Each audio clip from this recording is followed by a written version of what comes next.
Hidden just beyond the ordinary world, the Enchanted Tea Room welcomes those who arrive carrying grief, a longing, unanswered questions, or a quiet ache they cannot name. Its door opens not by chance, but by need.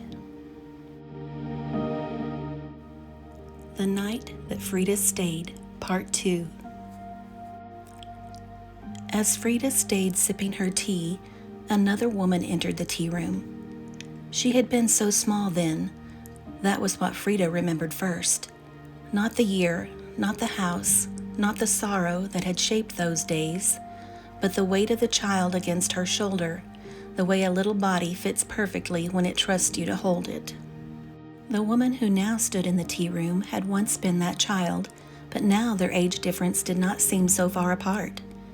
"I used to wait for you at the top of the stairs," the woman said softly, settling into the chair that Catherine had pulled out for her. "I'd listen for your steps. I knew the sound of them. Even half asleep, I knew when it was you." Freda felt the memory bloom.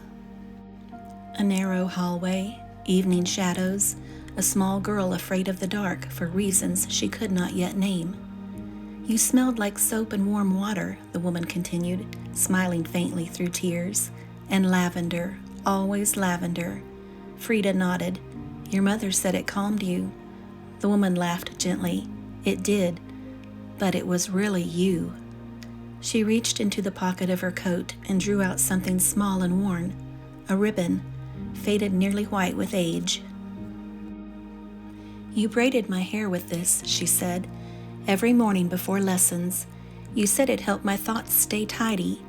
I didn't know why I put this in my pocket this morning. I just felt I was supposed to do it." Freda closed her eyes.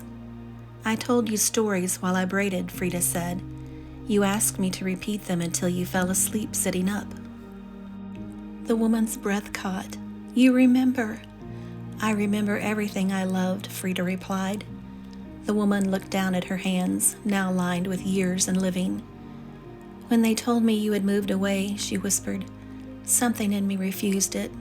I was only 10, but I knew. You didn't leave me. You finished something." Freda reached across the table then and placed her hand over the woman's. This time the touch held, light, warm, real enough to be felt. "I was your nanny," Freda said gently, "but you taught me how to love unconditionally." Tears spilled freely now. "You sang to me when the house was loud with arguing," the woman said.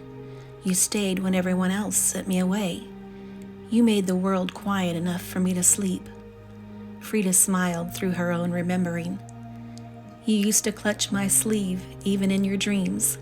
"I still think of this," the woman admitted softly. They sat like that for a long while, nanny and child, two women, time folded in on itself without strain. "I spent my life trying to be brave," the woman said at last, "because you believed I was." Freda squeezed her hand. "And you were right." When the woman finally rose to leave, she hesitated. "I always wondered," she said, "why you loved me so completely when you didn't have to." Freda stood too. "Because you needed it," she said simply, "and because one day you would remember how to give it." "Thank you for loving me," she said. Freda inclined her head. "I always have," she replied. The woman had an idea. "I am going on a long European vacation, and I'm in need of an assistant to travel with me. Would you possibly be interested in being my assistant?" Freda looked at her with a full smile and said, "Yes, that sounds absolutely wonderful." "Oh, how lovely," the woman said. They both smiled brightly and hugged. "Let us go start planning everything we need to do." At the door, Freda turned back one last time, not as someone broken, but as someone whole. Catherine smiled as she watched the two women walk out the door and down the path. The tea room shimmered softly as the women stepped back into their lives, carrying with them the certainty that they had carried love first, and therefore forever. If this story brought you a moment of comfort, you're always welcome to come back. Like and subscribe so the tea room finds you again. Until next time, the kettle will be warm and the table will be waiting.